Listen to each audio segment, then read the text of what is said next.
मैं आपसे एक सवाल पूछता हूं। एक ही दुकान, एक ही महीना और शेल्फ पर पड़े 20 डिब्बे।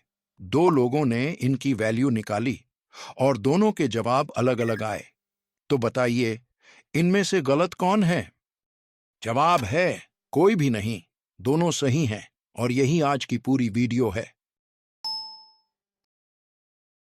गुरुजी, पिछली वीडियो वाली बात याद है? मैंने वही चार्जर्स 3 दफा मंगवाए थे। पहली बार 100 के, फिर 120 के, फिर 150 के। महीने के आखिर में 20 बचे हैं शेल्फ पर।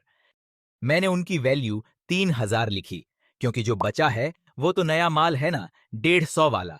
और इस हिसाब से मेरा मुनाफा 5400 बनता है। अली, मैं अपने स्टॉल पर ऐसे नहीं करती। मैंने अभी तुम्हारी अपनी खरीदारी वाली लिस्ट उठाई और सारे माल का एक एवरेज रेट निकाला। उसी हिसाब से तुम्हारे 20 डिब्बों की वैल्यू 2600 बनती है और मुनाफा 5000। 400 का डिफरेंस। गुरुजी, ये तो बताइए, हम दोनों में से गलत कौन है? कोई भी नहीं, अली। दोनों जवाब बिल्कुल सही हैं। और मुझे पता है अभी आपके जहन में क्या आया। अगर दोनों सही हैं, तो फिर किसी के भी अकाउंट्स पर भरोसा कैसे करें? आज की वीडियो उसी सवाल पर खत्म होगी। पहले ये समझ लीजिए कि क्लोजिंग स्टॉक इतना अहम क्यों है। वीडियो 5 में हमने ट्रेडिंग अकाउंट बनाया था। उसका उसूल था, जो माल आपने खरीदा, उसमें से जो बच गया वो निकाल दो। जो बचा नहीं, वही असल में बिका। पूरा फॉर्मूला ये है, कॉस्ट ऑफ गुड्स सोल्ड, जिसे कॉस्ट ऑफ सेल्स भी कहते हैं, बराबर है ओपनिंग स्टॉक जमा खरीदारी माइनस वापस किया हुआ माल जमा माल लाने का किराया माइनस क्लोजिंग स्टॉक। इम्तिहान में पूरा लिखिएगा, वरना नंबर कटते हैं। आज हम इस पूरे फॉर्मूला का सिर्फ आखिरी हिस्सा पकड़ रहे हैं, क्लोजिंग स्टॉक। अली के इस महीने में ना कुछ वापस गया, ना कोई किराया लगा, इसलिए उसका हिसाब सादा है। 0 जमा 9100 माइनस क्लोजिंग स्टॉक। अब ध्यान से देखिए, क्लोजिंग स्टॉक जितना ज्यादा लिखेंगे, कॉस्ट ऑफ सेल्स उतनी कम होगी, और कॉस्ट ऑफ सेल्स जितनी कम, ग्रोस प्रॉफिट उतना ज्यादा। और जितना ग्रोस प्रॉफिट बढ़ा, ठीक उतना ही नेट प्रॉफिट भी बढ़ेगा, क्योंकि बाकी खर्चे तो वही के वही हैं। और ये नंबर सिर्फ एक जगह नहीं बैठता। वही क्लोजिंग स्टॉक आपकी बैलेंस शीट पर करंट एसेट भी बनता है। एक नंबर, दो जगह। इसीलिए स्टॉक की वैल्यू का फैसला इतना बड़ा फैसला है। तो गुरुजी, मतलब मैं अपनी मर्जी से स्टॉक की वैल्यू लिख दूं तो मुनाफा भी अपनी मर्जी का? बिल्कुल यही खतरा है, अली। और इसी खतरे को रोकने के लिए अकाउंटिंग ने पक्के तरीके मुकर्रर किए हैं। आज हम वही तरीके सीखेंगे। चलिए, अली का महीना तरतीब से रखते हैं। ये चार्जर उसने इस महीने पहली दफा रखा, तो शुरू में उसका कोई माल था ही नहीं। Opening stock 0। और हाँ, एक बात कहता चलूं, बिकने वाले इस माल को किताबें स्टॉक कहती हैं और नई किताबें इन्वेंट्री। नाम दो हैं, चीज एक ही है। पहले हफ्ते उसने आजमाने के लिए सिर्फ 10 मंगवाए, 100 के हिसाब से 1000 का माल। चीज चल गई तो दूसरे हफ्ते 30 और मंगवाए, मगर अब रेट 120 हो चुका था, 3600। और तीसरे हफ्ते इंपोर्टर ने रेट फिर बढ़ा दिया, 150। अली को जरूरत थी तो उसने इस रेट पर भी 30 लिए, 4500। तो कुल 70 चार्जर्स आए और उन पर कुल 9100 खर्च हुए। महीने भर में 50 बिके, 230 के हिसाब से 11500 की बिक्री। और महीने के आखिर में अली ने गिनती की, 20 डिब्बे बचे हैं। 70 में से 50 गए, 20 बचे। हिसाब पूरा। यहां तक तो सब साफ है गुरुजी। सवाल तो उन 20 का है। एक जरूरी बात पहले, जब हम कहते हैं माल की कॉस्ट, तो उसमें सिर्फ बिल वाली रकम नहीं होती। माल को दुकान तक लाने का किराया, कैरेज इनवर्ड्स भी कॉस्ट में जोड़ा जाएगा, इंपोर्ट ड्यूटी भी, उतारने की मजदूरी भी। और अगर सप्लायर ने ट्रेड डिस्काउंट दिया है, तो वो पहले माइनस होगा। और क्या शामिल नहीं होता? माल आगे ग्राहक तक भेजने का किराया, गोदाम का किराया, इश्तिहार और दफ्तर का खर्चा, ये सब बाहर रहते हैं। एक जुमला याद रख लीजिए, माल को आपके शेल्फ तक बिकने के काबिल हालत में लाने का हर खर्चा उसकी कॉस्ट है, उसके बाद का कोई खर्चा नहीं। पिछली वीडियो याद कीजिए, वहां मशीन के साथ कैरेज और इंस्टॉलेशन मशीन की कॉस्ट में गए थे। बिल्कुल वही सोच, वहां एसेट था, यहां बिकने वाला माल, उसूल एक ही है। अब यहां वो बात आती है जो अक्सर लोग मिस कर जाते हैं। अली, आप शेल्फ पर पड़े उन 20 डिब्बों को देखकर बता सकते हैं कि ये कौन से हफ्ते वाले हैं? नहीं गुरुजी, सब बिल्कुल एक जैसे हैं। डिब्बे पर तो रेट नहीं लिखी होती। बस यही असल मसला है, चीजें एक जैसी हैं मगर उनकी कॉस्ट एक जैसी नहीं। इसलिए अकाउंटिंग एक फर्ज करती है, एक माना हुआ तरीका कि कॉस्ट किस तरतीब से बाहर निकली। ये फर्ज माल के बारे में नहीं, सिर्फ कॉस्ट के बहाव के बारे में है। और यही वजह है कि एक से ज्यादा जवाब मुमकिन है। दो माने हुए तरीके आज के टॉपिक हैं। फर्स्ट इन फर्स्ट आउट, जिसे छोटे नाम से FIFO कहते हैं, और दूसरा एवरेज कॉस्ट। एक एक करके देखते हैं। फर्स्ट इन फर्स्ट आउट का मतलब है जो माल पहले अंदर आया वो पहले बाहर गया। दुकानदार वैसे भी यही करते हैं, पुराना माल आगे रखते हैं, नया पीछे।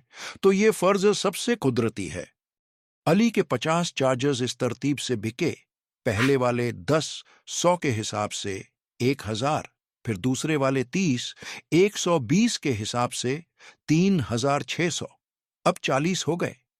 बाकी 10 तीसरी खरीदारी से 150 के हिसाब से 1500, कुल मिलाकर कॉस्ट ऑफ सेल्स 6100। और जो बचा, तीसरी खरीदारी के 30 में से 10 बिक चुके तो 20 बचे, और वो सारे 150 वाले हैं। 20 जर्ब 150, 3000। यही अली का जवाब था। एक जरूरी आदत डालिए, हमेशा दूसरे रास्ते से चेक करें। कुल खरीदारी 9100 थी, उसमें से क्लोजिंग स्टॉक 3000 निकाल दें, 6100 बचा। बिल्कुल वही जवाब। अगर ये दो नंबर न मिलें तो कहीं गिनती की गलती है। और इस तरीके की सबसे बड़ी खूबी यही है, बैलेंस शीट पर आपका माल ताजा रेट पर नजर आता है, जो आज के बाजार के करीब होती है। एक और बात, इम्तिहान के लिए वहां ये हिसाब अक्सर एक टेबल की शक्ल में पूछा जाता है, जिसे स्टोर्स लेजर कहते हैं। उसमें 3 खाने होते हैं, जो आया, जो गया और जो बचा। शक्ल अलग है, काम बिल्कुल वही जो अभी हमने किया।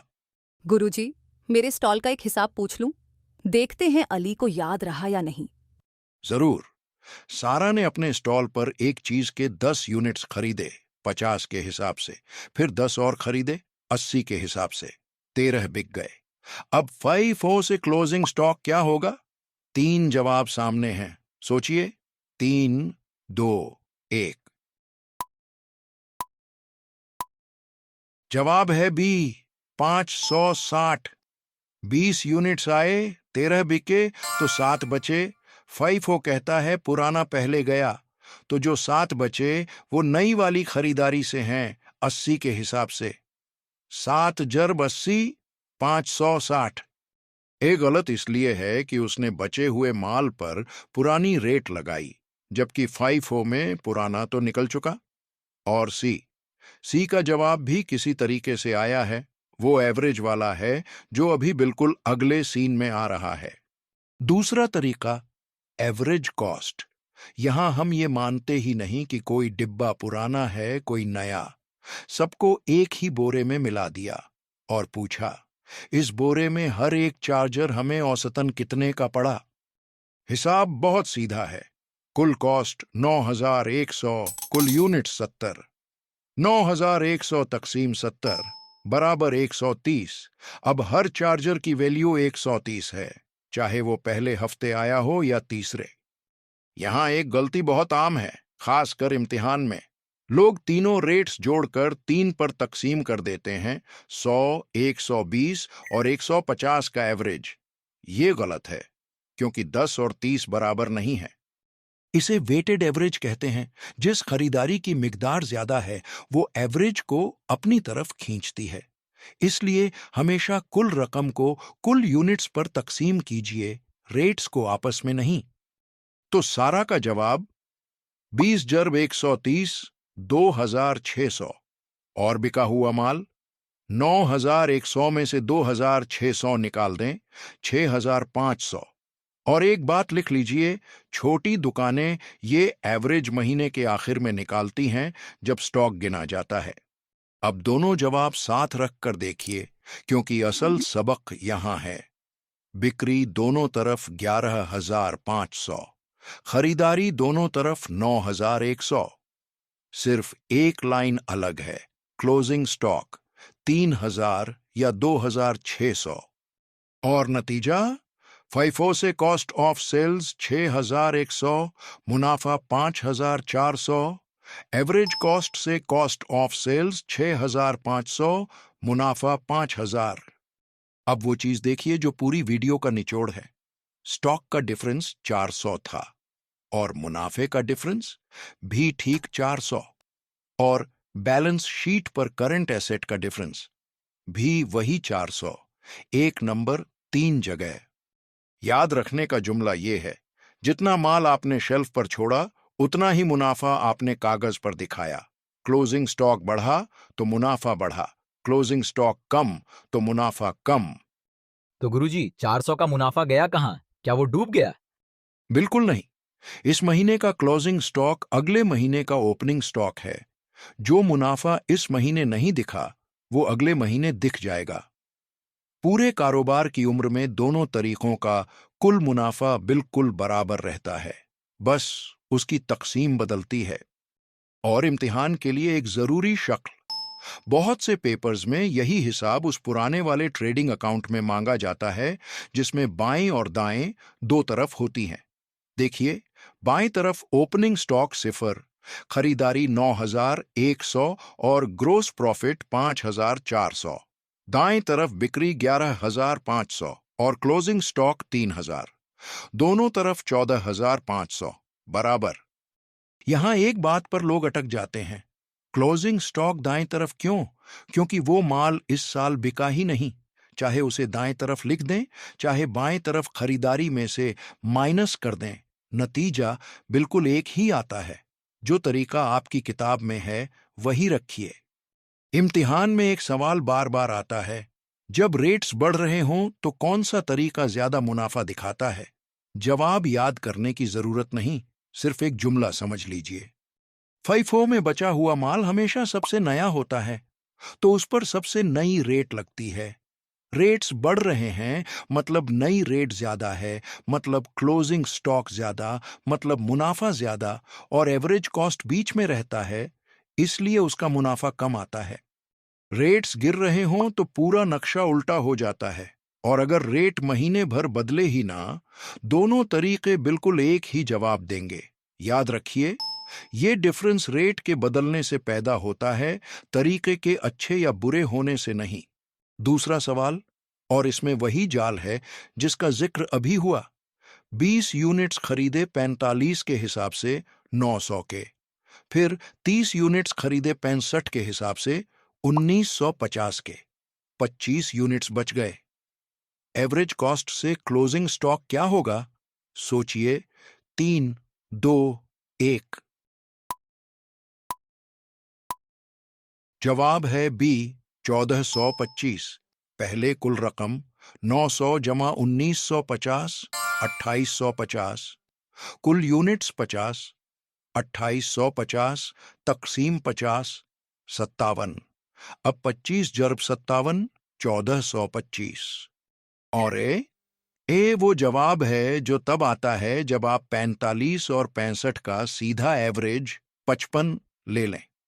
मगर 30 यूनिट्स 45 वाले नहीं, 65 वाले थे। ज्यादा मिकदार वाली रेट का वजन ज्यादा होता है। यही सबसे आम गलती है, इम्तिहान में इसी पर नंबर कटते हैं। अब एक और उसूल जो हर इम्तिहान में आता है और हर दुकानदार को चाहिए।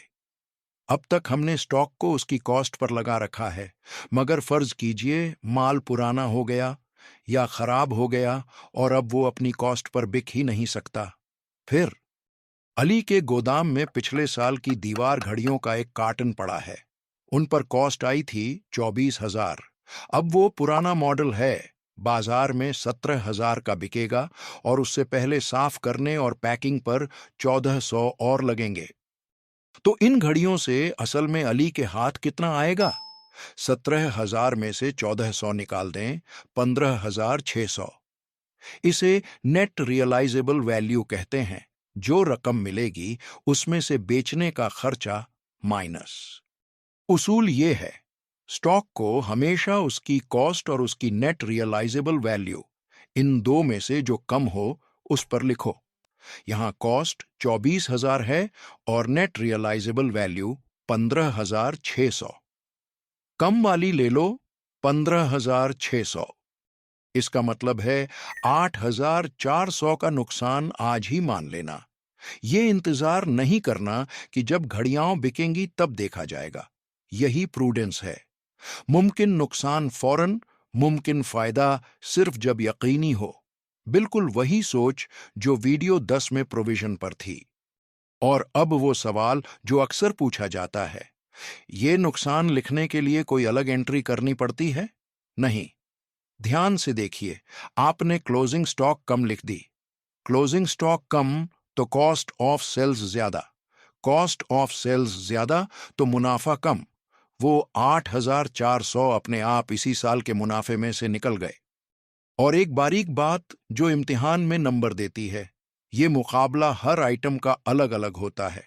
ऐसा नहीं कि सारे स्टॉक की कुल कॉस्ट और कुल नेट रियलाइजेबल वैल्यू मिलाकर देख लिया। जिस आइटम पर नुकसान है वो अलग से माना जाएगा। गुरुजी, शुरू वाला सवाल अभी भी खड़ा है। अगर दोनों जवाब सही हैं, तो कोई भी अपनी मर्जी का मुनाफा दिखा सकता है। बिल्कुल यही वो खतरा है अली, और अकाउंटिंग ने इसे एक ही उसूल से बंद किया है। दोनों तरीके जायज हैं, मगर सिर्फ एक दफा चुनने के लिए। जो तरीका आपने इस साल इस्तेमाल किया वही अगले साल और उससे अगले साल भी चलेगा। इसे कंसिस्टेंसी कहते हैं। सोचो अगर ये पाबंदी ना होती, जिस साल मुनाफा ज्यादा दिखाना है 5 लगा लो, जिस साल टैक्स कम करवाना है तरीका बदल लो, फिर आपके अकाउंट्स हिसाब नहीं रहेंगे, इरादे बन जाएंगे और 2 सालों का मुकाबला करना नामुमकिन हो जाएगा। एक बारीक बात जो इम्तिहान में पूछी जाती है, क्या तरीका कभी बदला नहीं जा सकता?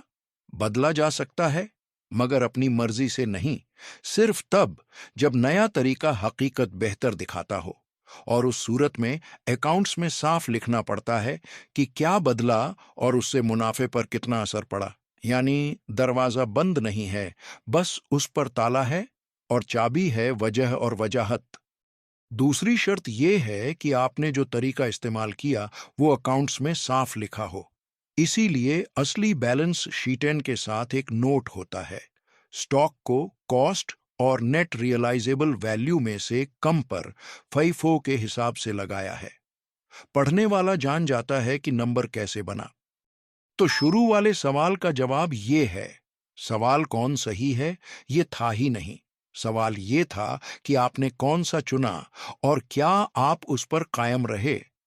अली और सारा दोनों ठीक हैं, जब तक हर कोई अपने तरीके पर कायम रहे और उसे बताता रहे। यानी मैं भी ठीक थी और अली भी।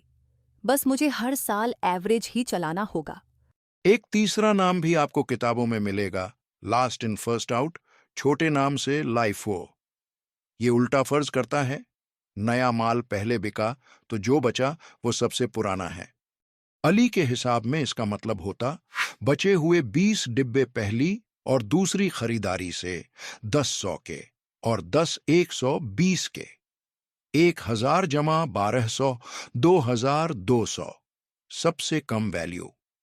मगर याद रखिए, पाकिस्तान हो या इंडिया, दोनों जगह के मौजूदा अकाउंटिंग स्टैंडर्ड्स इस तरीके की इजाजत नहीं देते।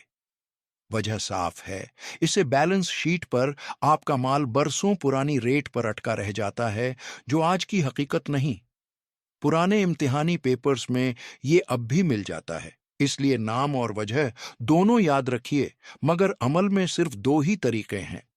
6 पक्के एग्जाम टिप्स।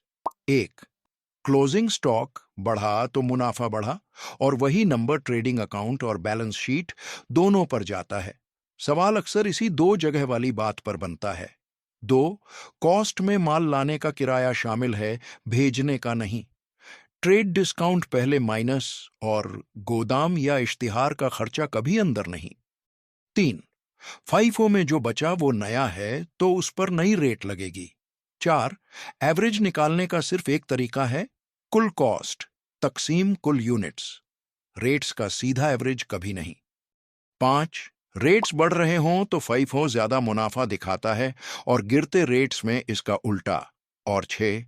स्टॉक हमेशा कॉस्ट और नेट रियलाइजेबल वैल्यू में से कम पर, हर आइटम का अलग हिसाब। फिर अकाउंट्स में लिखिए कि कौन सा तरीका इस्तेमाल किया और हर साल वही रखिए। ये आखिरी पॉइंट अक्सर थ्योरी के पूरे नंबर देता है। तो आज का निचोड़, फाइफो पुराना पहले गया तो जो बचा वो नया है और नई रेट पर लगेगा। एवरेज कॉस्ट कुल कॉस्ट तकसीम कुल यूनिट्स, और वही एक रेट हर यूनिट पर। दोनों के बाद एक आखिरी चेक, कॉस्ट और नेट रियलाइजेबल वैल्यू में से जो कम हो। और सबसे अहम, एक तरीका चुनिए, उसी पर कायम रहिए और बताइए कि कौन सा चुना। आज का चैलेंज, 20 यूनिट्स खरीदे 210 के हिसाब से, फिर 30 यूनिट्स खरीदे 260 के हिसाब से। 38 बिक गए, 12 बचे। फाइफो से क्लोजिंग स्टॉक क्या बनेगी? जवाब कमेंट में लिखिए, मैं खुद चेक करूंगा। और अगली वीडियो का मसला देखिए। अली ने उधार पर माल देना शुरू कर दिया है और उसके उधार वालों की लिस्ट अब काफी लंबी हो चुकी है। उस लिस्ट का टोटल बनता है 86,000, मगर उसके लेजर में एक अकेला अकाउंट कह रहा है 83,700। 2,300 का डिफरेंस, और अली के पास इसका जवाब नहीं। अब क्या वो हर एक खाता अलग अलग चेक करे, या कोई ऐसा अकाउंट है जो सबका जवाब एक जगह दे देता है? अगला टॉपिक, कंट्रोल अकाउंट्स। अगर आज का उसूल समझ आ गया हो तो लाइक कर दीजिए और सब्सक्राइब कर लीजिए। पूरा कोर्स यहीं मिलता है, तरतीब से। मिलते हैं अगली वीडियो में। अपना ख्याल रखिएगा।